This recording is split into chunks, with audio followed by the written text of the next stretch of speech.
আমার সাথে কারো ঝগড়া আছে? জি না। যদি ঝগড়া না থাকে তাহলে ইসলামের সম্ভাষণা কারো সাক্ষাতে প্রথমে সালাম দিতে হয়। আমি একজন আপনাদের বহুজনদেরকে সালাম দিয়েছি। আশা করব ইসলামের শান্তির বাণী নবী পাক সাল্লাল্লাহু আলাইহি সাল্লামের শেখানো এই বাণীর উত্তর দিবেন। আসসালামু আলাইকুম ওয়া রাহমাতুল্লাহি ওয়া বারাকাতুহু। ওয়ালাইকুম সালাম ওয়া রাহমাতুল্লাহি ওয়া বারাকাতুহু। ইন্নাল হামদালিল্লাহ নাহমাদুহু ওয়া নুসাল্লি ওয়া নুসাল্লিমু আলা রাসূলিল কারীম। আম্মা বা'দ ফাআউযু বিল্লাহি মিনাশ শাইতানির রাজীম। বিসমিল্লাহির রাহমানির রাহিম। কুল হাল ইয়াস্তাউল লাযীনা ইয়া'লামুন ওয়াল লাযীনা লা ইয়া'লামুন। সাদাকাল্লাহুল মাওলানাল আযীম। اللهم صل على سيدنا ومولانا محمد وعلى آله وأصحابه وبارك وسلم. صلى الله على سيدنا ومولانا محمد وعلى آله وأصحابه وسلم. অধ্যকার আয়োজিত বিংশ শতাব্দীর মুজাদ্দিদ রইসুল কুররা ওয়াল মুফাসসিরিন উস্তাজুল মুহাদ্দিসিন আল্লামা ফুলতলি সাহেব কিলা রহমতুল্লাহি তাআলা আলাইহির হাতে গড়া প্রিয় কাফেলা বাংলাদেশ আঞ্জুমানে তালামিজে ইসলামিয়া সাদর দক্ষিণ উপজেলাধীন ঐতিহ্যবাহী বৃহত্তর শৈলা আঞ্চলিক শাখা কর্তৃক আয়োজিত আজকের এই ইসলামী গজল সন্ধ্যা অনুষ্ঠানে উপস্থিত সম্মানিত সভাপতি সাহেব, উপস্থিত আছেন আমাদের প্রাণপ্রিয় তালামিজে ইসলামিয়া সুনামগঞ্জ জেলা শাখার সংগ্রামী সভাপতি, হাজারো ছাত্র নেতাদের স্পন্দন, প্রিয় বড় ভাই আবু হেনা মোহাম্মদ ইয়াসিন। উপস্থিত আছেন সুনামগঞ্জ জেলা শাখার নেতৃবৃন্দ, উপস্থিত ছাত্র দক্ষিণ উপজেলা নেতৃবৃন্দ, উপস্থিত বাংলাদেশ আঞ্জুমানে তালামিজে ইসলামিয়া বিভিন্ন শাখার নেতৃবৃন্দ, উপস্থিত আজকে যাদের প্রচেষ্টায় এই মোবারক মাহফিল আয়োজন করা হয়েছে শৈলা আঞ্চলিক শাখার সর্বস্তরের নেতৃবৃন্দ, প্রিয় ভাইয়েরা, আমার সামনে উপস্থিত হয়েছেন দূর দূরান্ত থেকে নবীর আশিক, নবীর নাচ শোনার জন্য দূর দূরান্ত থেকে এসে এখানে উপস্থিত হয়েছেন প্রিয় দিনী ভাইয়েরা। সর্বপ্রথম আল্লাহ পাক রব্বুল আলামিনের দরবারে আমরা লক্ষ কোটি শুকরিয়া জ্ঞাপন করি যে আল্লাহ পাক রব্বুল আলামিন আমাদেরকে এখানে আসার এবং উপস্থিত হওয়ার তৌফিক দান করেছেন। সবাই বলি আলহামদুলিল্লাহ।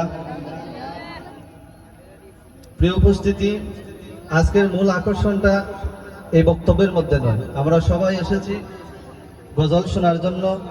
রাসূল পাক সাল্লাল্লাহু আলাইহি ওয়াসাল্লামের শানে নাত গাওয়া হবে, আল্লাহ পাক রব্বুল আলামিনের হামদে বারি তালা পরিবেশন করা হবে। আমরা সেই সকল সুললিত কণ্ঠে আল্লাহ পাক রব্বুল আলামিনের হামদে বারি তালা প্রিয় নবী সাল্লাল্লাহু আলাইহি ওয়াসাল্লামের শানে নাত শোনার জন্য এখানে উপস্থিত হয়েছি। আমাদের নির্ধারিত শিল্পীবৃন্দ, বিশেষ করে আজকের যিনি প্রধান আকর্ষণ বিশিষ্ট গীতিকার ও সুরকার কবি মুজাহিদুল ইসলাম বুলবুল আমাদের মধ্যে উপস্থিত হয়ে গেছেন। কিছুক্ষণের মধ্যেই ওনার পরিবেশন আসবে ইনশাআল্লাহ। তাই আমি দৃষ্টি আকর্ষণ করি যে যারা এখনো উপস্থিত হননি, আশেপাশে আছেন, সবাই আমাদের মাহফিলে চলে আসুন। সম্মানিত উপস্থিতি, আমরা যারা জানি এবং যারা জানি না যে বাংলাদেশ আঞ্জুমানে তালামিজে ইসলামিয়ার প্রতিষ্ঠাতা হচ্ছেন আল্লামা ফুলতলি সাহেব কিলা রহমতুল্লাহি তাআলা আলাইহি। বাংলাদেশ আঞ্জুমানে তালামিজে ইসলামিয়া আল্লামা ফুলতলি সাহেব কিলা রহমতুল্লাহি আলাইহি কেন প্রতিষ্ঠা করেছিলেন তা আমরা অনেকে জানি, আবার অনেকে জানি না।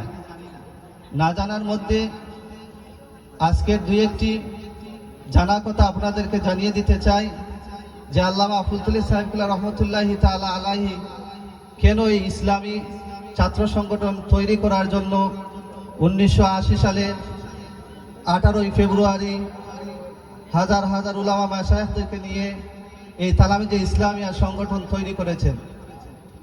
বিশেষ করে আমরা বাদ মাগরিব পবিত্র আল্লাহ তাআলার ঘরে নামাজ পড়ে এসেছি। কিছুক্ষণ পরে আমরা এশার নামাজের জন্য যাব।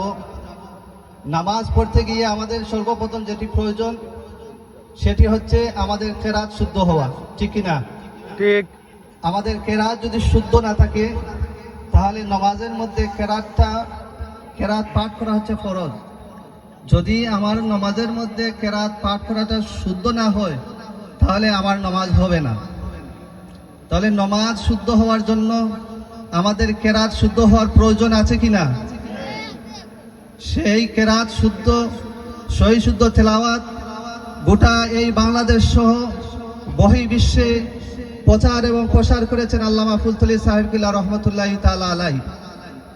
আমরা এটা সাক্ষী দিব যে আল্লামা ফুলতলী সাহেব কিবলা রহমতুল্লাহি তাআলা আলাইহির মাধ্যমে বাংলাদেশ সহ বহির্বিশ্বে পবিত্র কালামে পাকের খেদমত হচ্ছে। সুপ্রিয় উপস্থিতি, এই নামাজ শুদ্ধ হওয়ার জন্য কেরাত শুদ্ধ হওয়ার প্রয়োজন। কেরাত শুদ্ধ হলে নামাজ শুদ্ধ হবে। নামাজ শুদ্ধ হওয়ার জন্য আল্লাহ পাক রব্বুল আলামিনের দরবারে নামাজ কবুল হওয়ার জন্য শুদ্ধ আকীদার প্রয়োজন। যদি আমাদের শুদ্ধ আকীদা না থাকে তাহলে আল্লাহ পাক রব্বুল আলামিনের দরবারে আমাদের এই নামাজ কবুল হবে না। তাহলে এখানে দুটি শর্ত, একটি হচ্ছে নামাজ শুদ্ধের জন্য, একটি হচ্ছে তেলাওয়াত শুদ্ধ। নামাজ কবুলের জন্য আরেকটি হচ্ছে আকীদা শুদ্ধ। এই শুদ্ধ আকীদা আমাদের জন্য রেখে গেছেন আল্লামা ফুলতলী সাহেব কিবলা রহমতুল্লাহি আলাইহি। বিশেষ করে আহলে সুন্নাত ওয়াল জামাতের সঠিক আকীদা আল্লামা ফুলতলী সাহেব কিবলা রহমতুল্লাহি আলাইহি এই সমাজের জন্য প্রচার এবং প্রসার করার জন্য, ছাত্র সমাজের জন্য, সর্বস্তরের মুসলমানদের জন্য এই শুদ্ধ আকীদা আল্লামা ফুলতলী সাহেব কিবলা রহমতুল্লাহি আলাইহি উপহার দেওয়ার জন্য বাংলাদেশ আঞ্জুমানে তালামিযে ইসলামিয়া এই ছাত্র সংগঠন তৈরি করেছেন। আল্লামা ফুলতলী সাহেব কিবলা রহমতুল্লাহি আলাইহির মাধ্যমে আমরা শুদ্ধ আকীদা পেয়েছি। শুদ্ধ আকীদা হলে আমাদের সমস্ত আমল আল্লাহ পাক কবুল করবেন। শুদ্ধ তেলাওয়াত হলে আল্লাহ পাক রব্বুল আলামিনের দরবারে আমাদের নামাজ শুদ্ধ হবে। নামাজ শুদ্ধ হলে যদি আকীদা শুদ্ধ থাকে তাহলে আমাদের নামাজটা আল্লাহ পাকের দরবারে কবুল হবে। সেই ভূমিকা রেখে আল্লামা ফুলতলী সাহেব কিবলা রহমতুল্লাহি আলাইহি এই উপমহাদেশে বাংলাদেশ আঞ্জুমানে তালামিযে ইসলামিয়া ছাত্র সংগঠন তৈরি করেছেন। আমরা আশা করি যারা আল্লাহ পাক রব্বুল আলামিনের ওলির ছায়ার তলে আমরা এসেছি, দুনিয়ার শান্তি পরকালের মুক্তি ইনশাআল্লাহ এই কাফেলায় থেকে আমরা পাবো, সেই আশা এবং প্রত্যাশা। আজকে যারা এই মহতী অনুষ্ঠানের আয়োজন করেছেন, আমি আমার ব্যক্তিগত পক্ষ থেকে তালামিযে ইসলামিয়া সুনামগঞ্জ জেলা শাখার পক্ষ থেকে মোবারকবাদ জানিয়ে আমার বক্তব্য এখানে শেষ করছি। ওয়া আখিরুন আলহামদুলিল্লাহি রাব্বিল আলামিন। আসসালামু আলাইকুম।